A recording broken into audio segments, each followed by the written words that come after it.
Hello friend, आप देख रहे हो हमारा चैनल ग्रो बुक्स। तो आज हम फिर से आपके लिए नई बुक लाए हैं जिस बुक का नाम है अनस्टॉपेबल।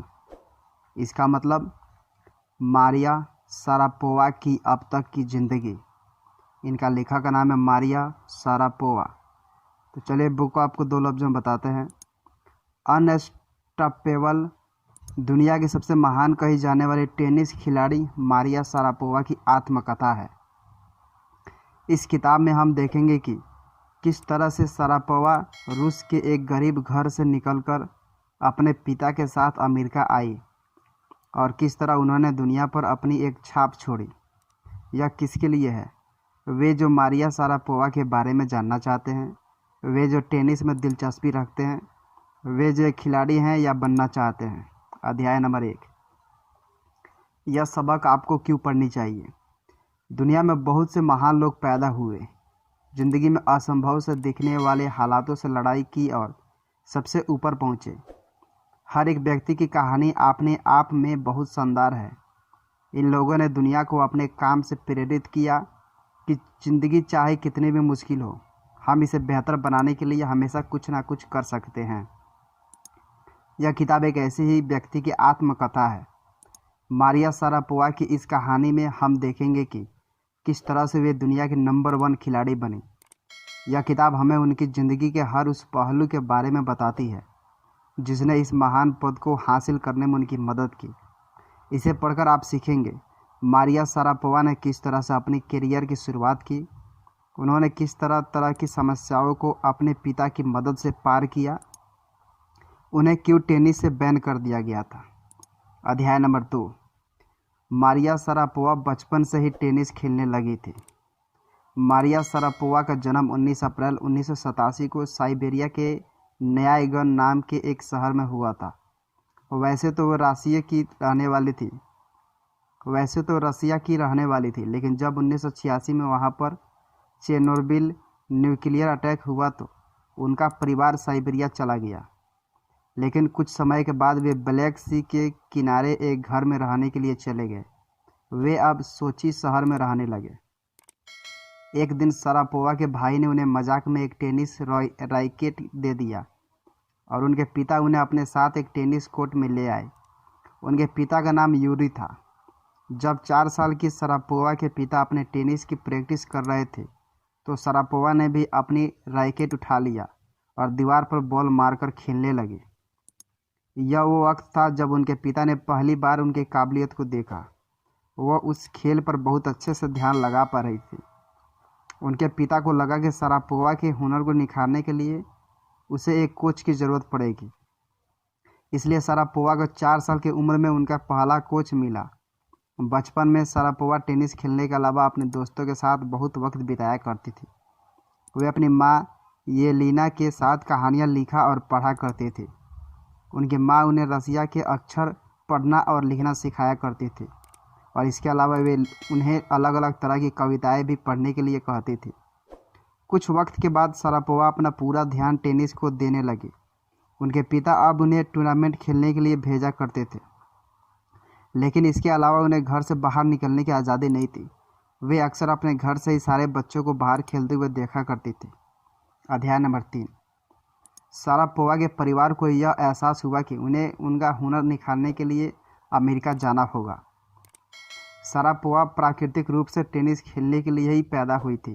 वे घंटों तक बिना थके और बिना अपना ध्यान भटकाए टेनिस खेला करती थी। एक बार जब उनके हाथ में रैकेट पकड़ा दिया जाता तो वे बिना रुके बहुत देर तक सिर्फ प्रैक्टिस किया करती थी। उनकी इस खासियत को उनके कोच युडकिन ने देखा। युडकिन शारापोवा के सबसे पहले कोच थे। वे अपनी गलियों के चैंपियन थे। जब उन्होंने देखा कि शारापोवा का हुनर वाकई लाजवाब है तो वे सीधा उनके पिता के पास गए। उन्होंने शारापोवा के पिता से कहा कि अगर वे वाकई उनके हुनर को निखारना चाहते हैं तो उन्हें किसी ऐसे जगह पर जाना होगा जहां पर उन्हें अच्छे कोच मिल सके। रसिया अभी सोवियत यूनियन से अलग हुआ था और वहां पर ऐसी सुविधाएं नहीं थी, इसलिए अब उन्हें अमेरिका जाना होगा। इसके अलावा जब एक शेख अमेरिकी टेनिस चैंपियन मार्टिन नवरेतिलोवा ने जब रसिया में एक रैली की तो वहाँ पर शारापोवा को अपना हुनर दिखाने का एक मौका मिला। नवरैतिलोवा ने जब शरापोवा को खेलते हुए देखा तो वे दंग रह गए। वे भी उनके पिता के पास गई और उनसे कहा कि शरापोवा को एक अच्छे कोच की ज़रूरत है।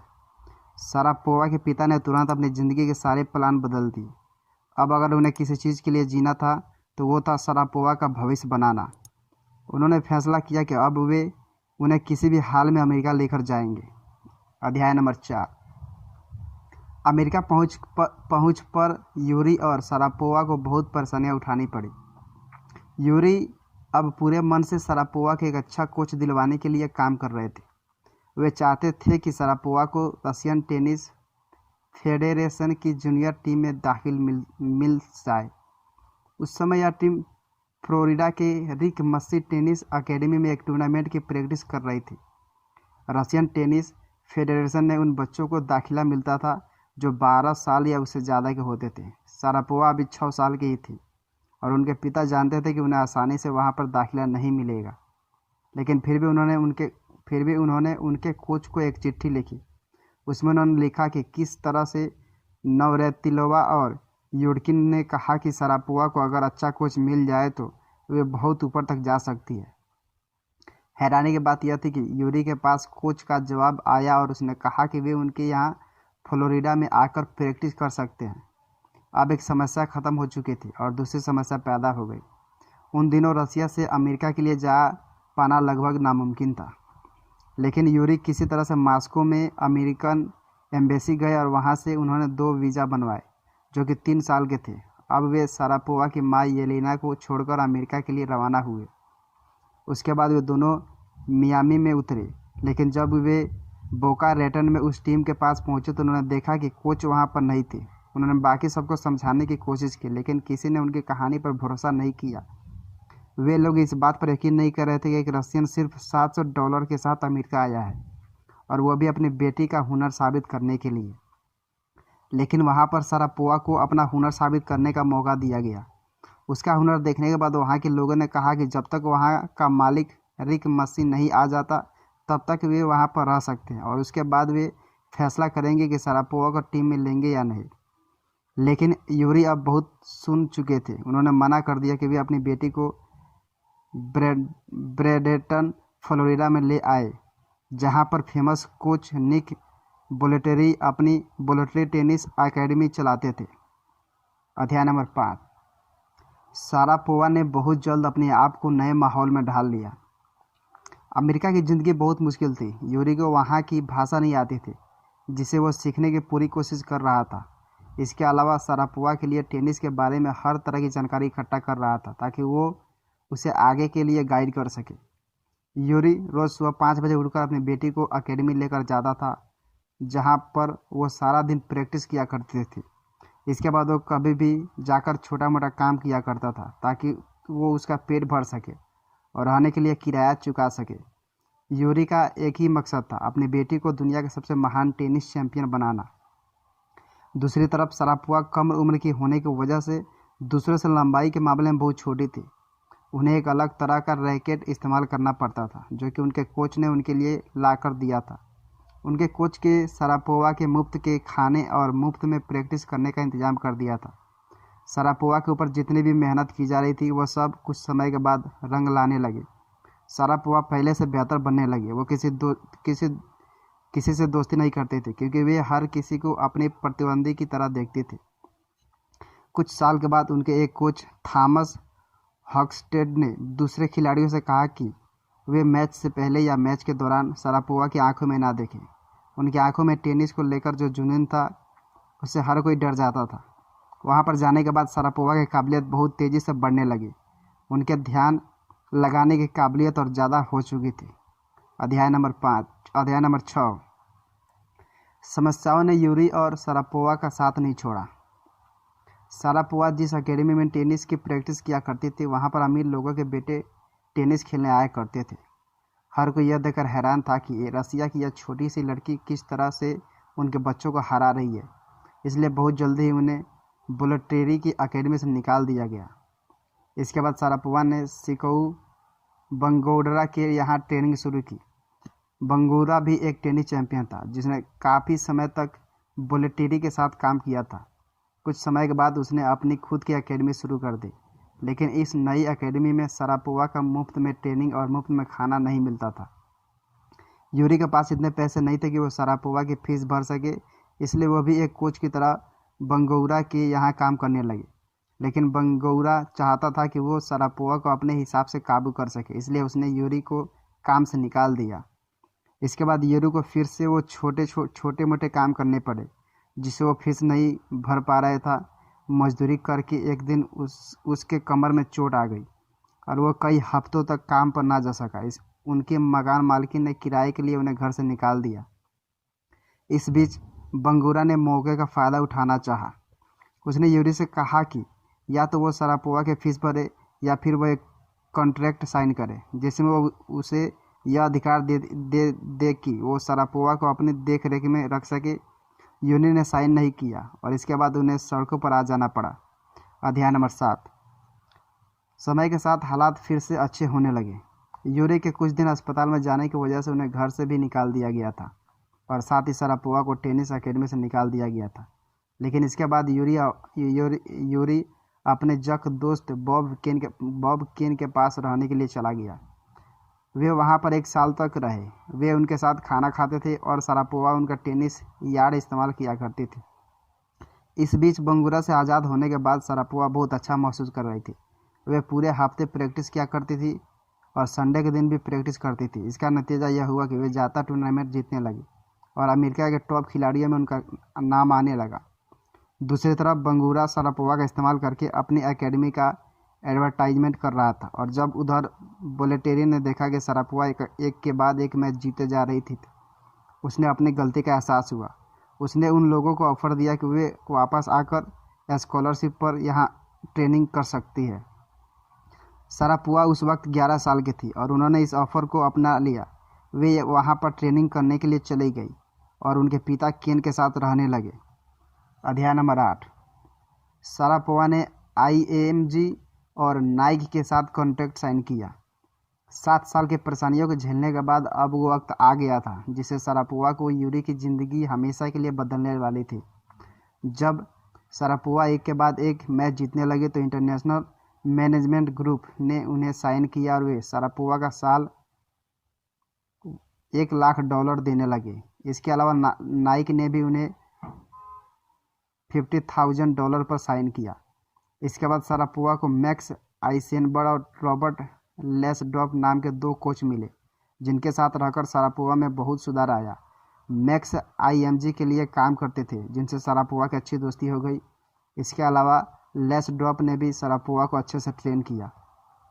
लेसड्रॉप ने दुनिया के सबसे महान कही जाने वाली खिलाड़ी ट्रेसी ऑस्टिन को ट्रेन किया था, जो कि 1980 के दशक की नंबर 1 खिलाड़ी थी। वो लॉस एंजलिस में रहा करते थे, जहाँ पर शरापोवा और यूरी को हर महीने जाना पड़ता था। वे उनके परिवार के साथ रुकती और उनकी एक बेटी एस्टेल के साथ शरापोवा की अच्छी दोस्ती हो गई। लेसड्रॉप की जो बात शरापोवा को सबसे अच्छी लगी थी वो था उनका सख्त स्वभाव। वे शरापोवा को बहुत सख्ती से ट्रेन किया करते थे। वे एक ही स्ट्रोक को बार बार प्रैक्टिस कराया करते थे। कभी कभी वे कड़वी सलाह देते थे, लेकिन शरापोवा को यह सब कुछ अच्छा लगता था, क्योंकि इससे ही वे खुद को इतना सुधार पाई। आखिरकार शरापोवा की माँ एलिना को भी अमेरिका आने के लिए वीज़ा मिल गया। अब वे भी उनके साथ फ्लोरिडा में रहने के लिए आ रही थी। अध्याय नंबर 9। बढ़ती उम्र के साथ शरापोवा को नई समस्याओं का सामना करना पड़ा। जब शरापोवा 14 साल की हुई तो उनकी लंबाई बहुत तेज़ी से बढ़ने लगी। वे अब इस लंबे शरीर में कुछ परेशानियां महसूस कर रही थी। इससे उन्हें बार बार हारना पड़ा, लेकिन जल्द ही उन्होंने इस पर काबू पा लिया। यही वो उम्र थी जब शरापोवा ने जाना कि हार मान लेने आप कहीं नहीं जाते। जब वे हाई स्कूल में थी तो उनका पहला प्रो टूर्नामेंट हुआ और वे 3 बार लगातार हार गई। हालांकि इससे उनकी कुछ खास गलती नहीं थी, लेकिन वे थोड़ा धीरे खेल रही थी। उनके इस जज्बे ने उन्हें इस गेम को काबू करना सिखा दिया। उन्हें लगने लगा कि उन्हें अपने इस नए शरीर का इस्तेमाल करना चाहिए। वे अब पहले से ज़्यादा लंबी हो गई थी और उनके कंधे चौड़े हो गए थे। अपने लंबे हाथों का इस्तेमाल करके वे अपने हाथों को एकदम पीछे लाकर बॉल को मारती थी, जिससे कि बॉल बहुत तेज़ी से उनके सामने वाले के पास जाता था। उनके कोच पीटर मैगरा ने उनकी इसमें मदद की उनकी मदद से शारापोवा एक बार फिर से सारे मैच जीतने लगी। अध्याय नंबर 10। शारापोवा जूनियर प्लेयर से निकलकर ग्रैंड स्लैम में खेलने लगी। 2003 में जब शारापोवा 16 साल की हुई तो उन्होंने अपने सबसे पहला ग्रैंड स्लैम टूर्नामेंट खेला जिसका नाम ऑस्ट्रेलिया ओपन था। वो मैच मेलबर्न में हुआ था। शारापोवा इनमें एक भी मैच ना जीत पाई, लेकिन हार में इतनी ताकत नहीं थी कि वो उनका मन तोड़ सके। अगले ग्रैंड स्लैम की तैयारी करने के लिए वे बहुत से छोटे टूर्नामेंट में भाग लेने लगी। वे ज़्यादा से ज़्यादा मैच जीतकर अपनी रैंक को ऊपर उठा रही थी। जून में जब विंबलटन शुरू हुआ तो शारापोवा 47वें रैंक पर थी। विंबलटन का मैच ऑस्ट्रेलिया ओपन के मुकाबले बहुत अच्छा गया। वे 4 राउंड तक जीतती गई। तीसरा राउंड में उन्होंने दुनिया के चौथी रैंक की खिलाड़ी जेलिना डेकोइक को हरा दिया। इससे उनका उत्साह बहुत ज़्यादा बढ़ गया और उन्होंने इसका इस्तेमाल बाकी के मैच को जीतने के लिए किया। उसके अगले साल उन्होंने जापान ओपन जीत लिया और अब उनकी रैंक 32 पर आ चुकी थी। 2004 में उन्होंने मियामी ओपन में सेरेना विलियम्स का सामना किया, लेकिन वो हार गए। विलियम्स को हराना कोई आम बात नहीं थी। 2005 में उन्होंने अपना पहला ग्रैंड स्लैम जीता। इसमें उन्होंने विलियम्स को हरा दिया। उनकी इस बार की जीत बहुत शानदार थी। शारापोवा को विंबलडन में आकर बहुत अच्छा लगता था। उन्हें लगता था कि वो किसी शाही जगह पर आई है। शारापोवा कहती थी कि शायद वो लाल कोट वाले गार्ड उन्हें अच्छे लगते थे या शायद वहाँ का रिवाज उन्हें अच्छा लगता था। वो जो भी था, लेकिन शारापोवा को वहाँ पर आने के बाद बहुत खुशी मिलती थी। अध्याय नंबर 11। शारापोवा खुद को सबसे ऊपर रखने के लिए कड़ी मेहनत करने लगी। 2005 में विंबलडन का मैच जीतने के बाद शारापोवा दुनिया के नंबर 1 खिलाड़ी बन गई। शारापोवा अब जब उन दिनों के बारे में सोचती थी तो उन्हें लगता था कि वे सारे मैच इसलिए नहीं जीत पाई क्योंकि उन्होंने खुद को पहले से बेहतर बना लिया था या फिर अपने अंदर कोई नई खासियत पैदा कर ली थी। वे सारे मैच इसलिए जीत पाई क्योंकि वे अब इस गेम को और खुद को अच्छे से समझने लगी थी। अपने खूबियों और खामियों को जानने की वजह से वो अच्छा खेल पाई। दुनिया में नंबर 1 होने का मतलब यही नहीं था कि शारापोवा अब आराम कर सकती थी। अब वे खुद को सबसे ऊपर रखने के लिए और मेहनत करने लगी। वे यह दिखाना चाहते थे कि उनकी यही कामयाबी उनकी मेहनत का नतीजा है, ना कि उनकी किस्मत का। वे हमेशा अगले मैच पर ध्यान देती थी। शारापोवा जानते थे कि उनका मुकाबला अब कुछ ज़्यादा मुश्किल होने वाला है क्योंकि अब उनसे मुकाबला करने के लिए दुनिया के सबसे महान खिलाड़ी आएंगे। 2006 के यूएस ओपन में शारापोवा का मुकाबला फ्रांस की अमेली मौरेस्मे और जस्टिन हेनेन के साथ हुआ। इसमें हेनी ने उन्हें 4 बार लगातार हरा दिया। शारापोवा अब तीसरे स्थान पर चली गई। मौरेस्मे सबसे ऊपर और हेनी दूसरे स्थान पर आ गई। कुछ परेशानियों का सामना करने के बाद शारापोवा ने मौरेस्मे को सेमीफाइनल में हरा दिया। फाइनल का मैच बहुत मुश्किल हुआ, लेकिन आखिरकार शारापोवा ने फिर से अपना दूसरा ग्रैंड स्लैम टूर्नामेंट जीत लिया। अध्याय नंबर 12। कंधे पर चोट आ जाने की वजह से शारापोवा बहुत सारे मैच हार गई। 2008 के बाद शारापोवा की ज़िंदगी में बहुत सारे बदलाव आए। सबसे पहला बदलाव उनके लिए यह था कि उन्हें अपने पुराने कोच लेस्डॉर्फ को छोड़ना पड़ा। उन्हें यह बिल्कुल अच्छा नहीं लग रहा था, लेकिन फिर भी आगे बढ़ने के लिए कुछ चीज़ों को पीछे छोड़ना पड़ता है। साथ ही वे अब अपने पिता के देखरेख से आज़ाद होना चाहते थे। वे दिखाना चाहते थे कि वे अकेले भी बहुत कुछ कर सकती है। इसका मतलब यह नहीं था कि अब वे उनसे प्यार नहीं करती थी या उनके साथ रहना नहीं चाहते थे। वे अब अपने करियर में काफ़ी कामयाब हो चुके थे और अपने पिता के साथ आगे तक नहीं जा सकते थे। उनके नए कोच अब माइकल जोयस थे। इसके बाद शारापोवा की ज़िंदगी में एक बड़ा बदलाव आया। उनके कंधे में बहुत तेज़ दर्द होने लगा और बाद में पता लगा कि उनके कंधे का टेंडन फट गया था और अब उनकी सर्जरी की ज़रूरत पड़ेगी। वे इससे बहुत डर रहे थे, लेकिन उन्हें पता था कि यह उनके लिए ज़रूरी है। सर्जरी के बाद हालात बदल गए। जो शारापोवा कभी लगातार जीता करती थी, अब वे एक के बाद एक मैच हारने लगी। उनकी रैंक बहुत तेज़ी से नीचे आने लगी। इसके बाद वे कुछ प्रैक्टिस टूर्नामेंट में भाग लेने लगी, लेकिन वहाँ भी वे हार रही थी। शारापोवा अपने इस नए कंधे के साथ इस खेल को नए तरीके से खेलना सीखना पड़ा। उन्हें अब नए तरीके सीखने थे। अध्याय नंबर 13। शारापोवा अपनी चोट से उभरकर वापस खेल में सबसे ऊपर आने लगी। शारापोवा एक बार फिर से जीतने के लिए बेताब थे। वे फिर से एक ग्रैंड स्लैम जीतना चाहते थे। उन्हें पता था कि सर्जरी से पहले ग्रेट स्लैम जीतना दूसरी बात थी, लेकिन अगर सर्जरी के बाद भी ग्रेट स्लैम जीत कर दिखा देती तो वो दुनिया पर अपना नाम हमेशा के लिए छोड़ सकती थी। वे फिर से इस खेल को अपना सब कुछ देने लगे। धीरे धीरे उनका रैंकिंग ऊपर आने लगा। वे फिर से दुनिया के टॉप 5 में आई।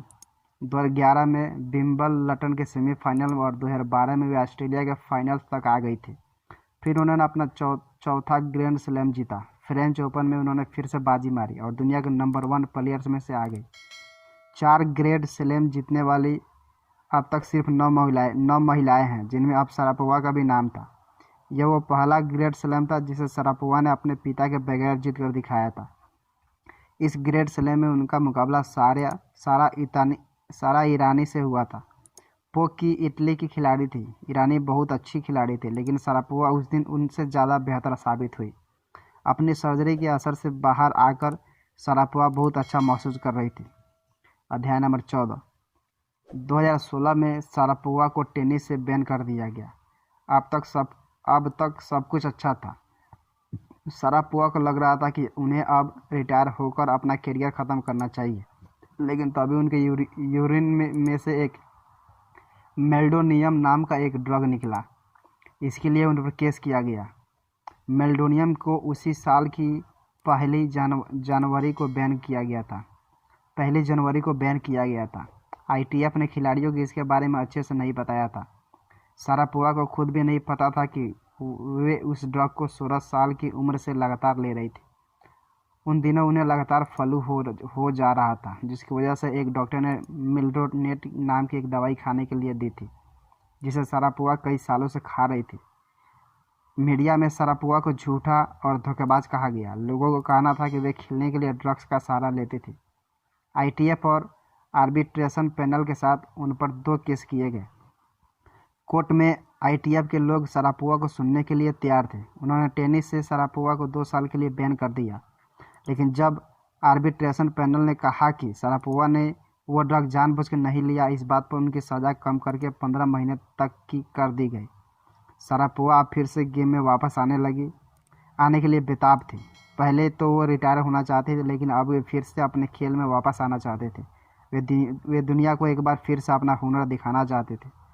कुल मिलाकर मारिया शरापोवा बचपन से ही टेनिस के लिए अपना जुनून और हुनर दिखाने लगी।